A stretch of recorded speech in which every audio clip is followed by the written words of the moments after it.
Many of you have seen people of Indian origin in your country. How do you perceive them? And how do you perceive India? Many of you think of India as a country of poverty, slums, dirt, rapes, and caste system. And many of you got introduced to India through the famous movie Slumdog Millionaire. And then there are some of you who know India for its Bollywood and yoga. Well, it is not entirely your fault that you think this way, and there is no doubt that India does have its imperfections, but India is definitely not what we are shown in our countries. Like many of you, I was also a victim of the mainstream media in my country until I ended up living in India and started to keenly observe this country. And of course, to understand India and its mechanism, one really needs to have fine-tuned senses. Next time you see Indians in your country, remember that their country is being transformed into something like this. However, you are mostly shown only that.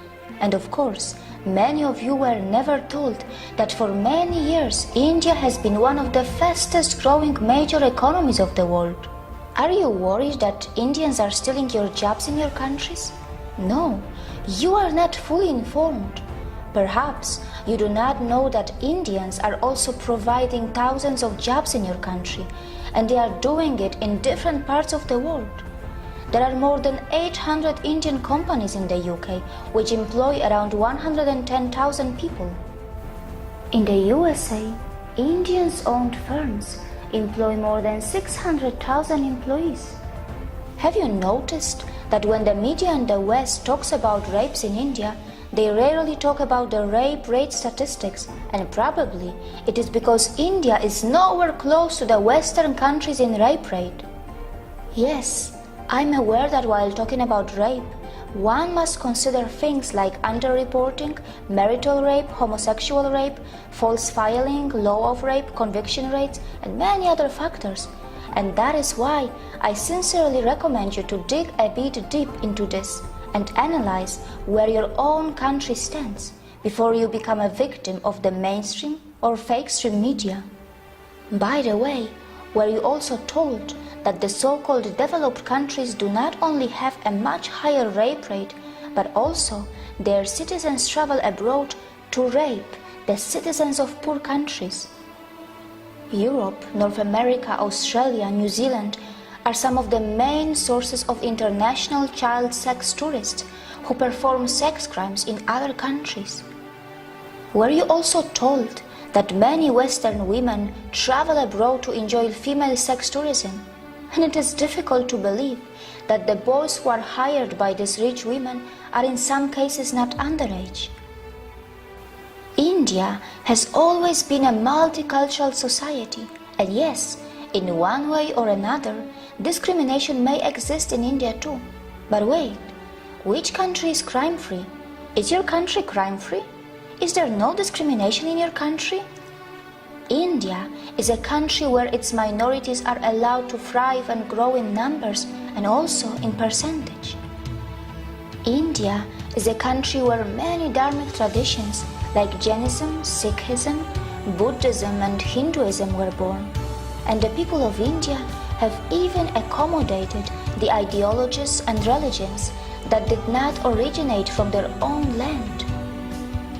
When I first heard of Indian caste system in my country through our media, it was not even mentioned that in India, not only the minorities, but also the members from those societies which are also known as low caste, end up becoming presidents, vice presidents, prime ministers, and chief ministers.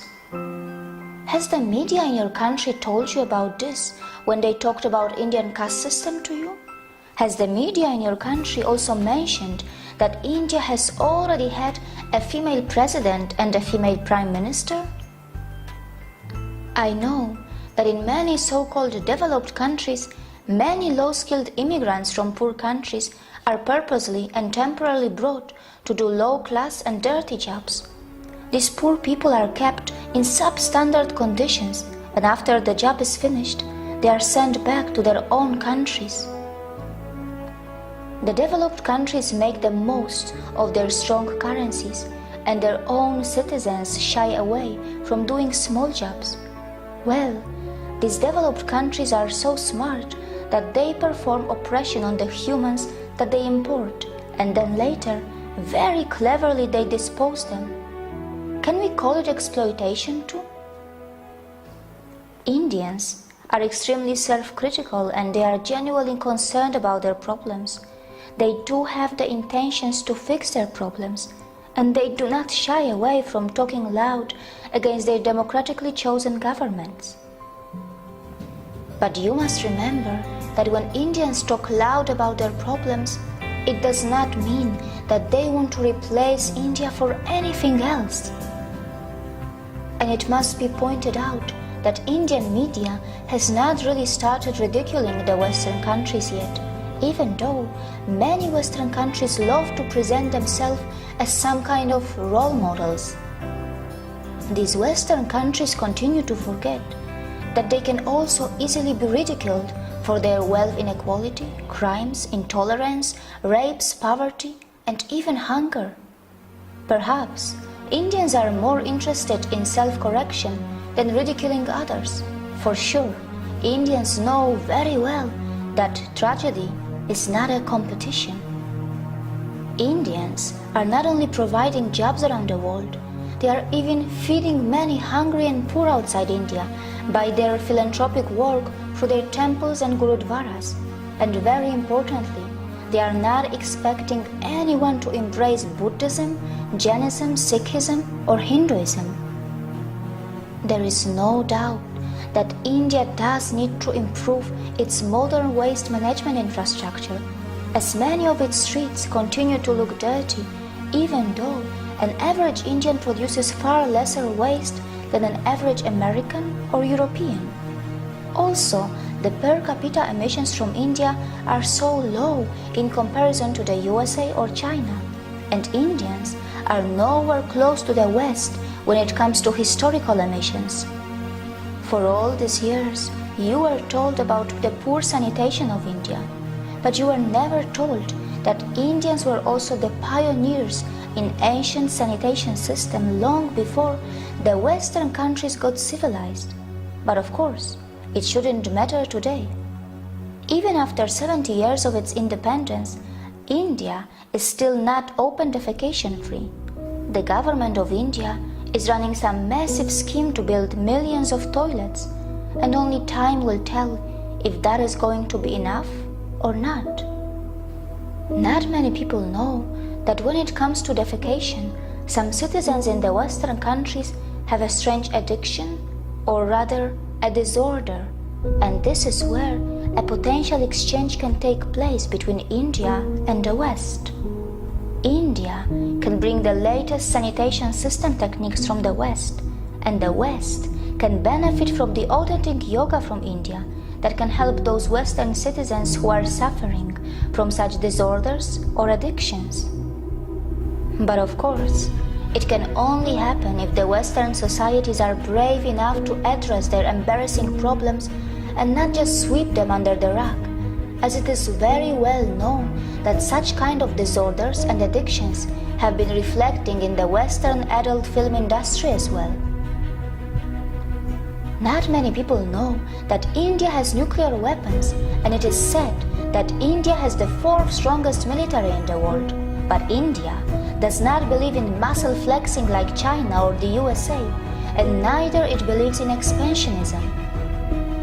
And yes, India is not a world leader in everything. It's not a world leader in earning money by selling weapons. It stands nowhere when it comes to earning money by selling crude oil. However, its space agency, ISRO, does earn money by sending satellites in space for a very cheap price, fulfilling the satellite dreams of poor countries, and also by helping the advanced countries which want to save money. India is not a leader in the porn industry, and neither it is a top destination for sex tourism.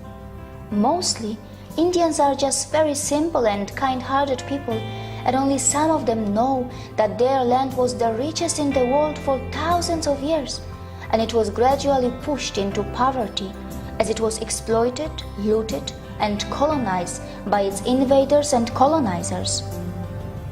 And these unfortunate victims who have just tasted their independence after centuries of oppression and atrocities are finally rebuilding their country in an extremely democratic environment that may slow down things a bit for them, but at least their system attempts to involve everyone in the rebuilding of their nation. The good news is that India's rise is unlikely to cause any country a demographic trouble, as India's dharmic institutions are not interested to convert you from your religions. Not just that, we are not really going to face any brown supremacy, even though Indians themselves come in all skin colors and features. It is also highly unlikely that Indians will hate you, even though many of you may have developed prejudices against them because of the mainstream media houses, which for some special reasons are overplaying and sensationalizing their problems.